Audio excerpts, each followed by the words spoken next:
Good morning friend. आज हम बात करते हैं कुरानिक विजडम में कि कुरान क्या कहती है ऑन फिलॉसफी ऑफ पीस। अमन के बारे में, अमन की फिलॉसफी के बारे में कुरान का क्या कहना है। कुरान ने कहती है कि जो अमन को कायम करने के लिए एक बाइलेटरल इशू है अमन, और उसके लिए आपको यूनिलेटरल कोशिश करनी पड़ेगी, यानी कि आपको खुद पहले कोशिश करनी पड़ेगी। शुरुआत एक तरफा ही होती है, मगर ये बाइलेटरल दो तरफा प्रोसेस है, और तभी अमन कायम हो सकता है। इस बात को उन्होंने कुरान ने चैप्टर अल अनफाल, दी स्पॉइल्स ऑफ वॉर, उसमें बहुत ही बेहतरीन तरीके से समझाया है। कुरान ये कहती है कि अगर तुम्हें ज़रा से लगे कि किसी दूसरी पार्टी, किसी दूसरे का अमन कायम करने के लिए इरादा है, मालूम भी ज़रा सा भी ऐसा, तो फ़ौरन उससे अमन कायम कर लो और अल्लाह पर अपना भरोसा रखो।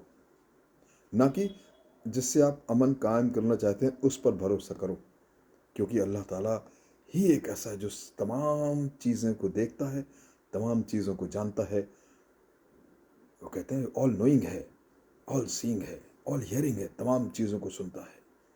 तो भरोसा खुदा पे, कोशिश आपकी अमन को कायम करने के लिए, वो चाहे इंसानों के बीच में हो या माशरे के बीच में हो, मुल्कों के बीच में हो। वरना और अगर वो दूसरा आपको धोखा भी दे दे, उस मुआहदे पे कायम, उस अमन आपकी कोशिश पे कायम ना रहे, उसका रद्दमल बरखिलाफ हो, फिर भी आपका भरोसा खुदा पे रखना चाहिए कि खुदा धोखा देने वालों को पहचानता है और वही मदद देता है। चैप्टर 8 वर्स 61 से 62 में इस बात को डिटेल से समझाया गया है।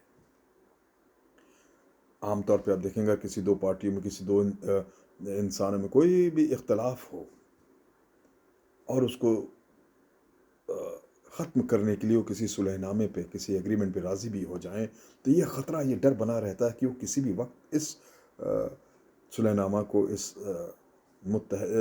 एग्रीमेंट को खारिज कर सकता है और धोखा दे सकता है। इसलिए कुरान ये कहती है कि ये सस्पिशन है, ये जो शक है, ये डर है, यही अमन के रास्ते में सबसे बड़ा रोड़ा है। इसीलिए आपको जिससे आप मुआहदा करें, जिससे अमन करना चाहते हैं, उस पर एतबार न करके खुदा पर पूरा यकीन रखें और खुदा पे ट्रस्ट, एतबार करके अमन कायम करने की कोशिश करें, और वही सबसे बेहतर होगा, क्योंकि अल्लाह ताला ही भरोसे के लायक है। आप अपनी कोशिश करते रहें। पीस, अमन, कुरान कहती है कोई छोटी एक सिंपल पीस नहीं होती है, ये एक तरीका है रहम, दिल में रहम पैदा करने के लिए, दूसरों से प्यार करने के लिए, लीनियंट होने के लिए, नरम होने के लिए। और जब अपनी तरफ से सबसे प्यार से पेश आएंगे, नरमी से पेश आएंगे, रहम का मुजाहिरा करेंगे, तो यकीनी तौर पे इसके हैरत अंगेज रिजल्ट्स होंगे। और अगर आप कोशिश यही करते रहे कि जो इख्तलाफ वाले पॉइंट्स हैं पहले उन्हीं की बात करते रहें, तो रद्द अमल भी और ख़राब होगा। अगर आप सिर्फ ये कहें कि हर बात में आप रिएक्ट करते रहें, ये ऐसी चीज़ों पे ज़्यादा ध्यान दें जिनसे रिएक्शंस हो, जिनसे रद्दमल ख़राब हो, तो अमन कायम नहीं हो सकता।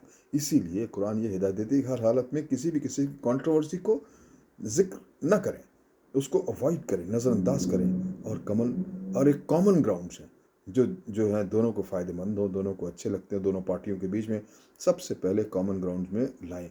जब लाएंगे तो आपके जो इख्तलाफ वाले पॉइंट है, आहिस्ता आहिस्ता जब एतबार कायम हो जाएगा तो वो भी रिजॉल्व हो जाएंगे। Peace is not simply a peace, कुरान कहती है कि ये रास्ते खोलती है और तमाम चीज़ों के लिए, प्यार के, रहम के, दोस्ती के, मोहब्बत के। कुरान कहती है किसी भी हालत में आप लीडर, कायद बनने की कोशिश न करें, आप फॉलोअर बने रहें।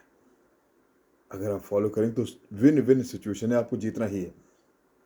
कुरान में जो फिलॉसफी ऑफ पीस है, अमन की फिलॉसफी, वो कहती है कि winning the hearts and mind of, आपका नज़रिया ऐसा होना चाहिए कि आप लोगों के दिलों को, लोगों के जहनों को जीतें, ना कि अपने आप को बड़ा साबित करने की कोशिश करें, अपने आप को ताबित। और जब कहती है खुदा पे भरोसा करें, इसका मतलब है कि आप किस पे भरोसा करें? दो चीज़ों पे, रीज़न और कॉमन सेंस। ये दोनों चीज़ों पे आप, ये क्योंकि यही कुदरती कानून है, नेचर्स प्रिंसिपल, इन्हीं दो खंभों पे खड़ी है, रीज़न और कॉमन सेंस। इससे डायरेक्ट रिजल्ट्स भी अच्छे होंगे, इनडायरेक्ट रिजल्ट्स भी होंगे, आपकी डीलिंग्स अच्छी हो जाएंगी। इसलिए आपको हर हालत में कोशिश ये करना चाहिए कि अमन स्टैब्लिश हो, न सिर्फ इंसानों के बीच में बल्कि सोसाइटी, माशरे और मुल्क के बीच में। Quranic wisdom, a philosophy of peace. Thank you very much.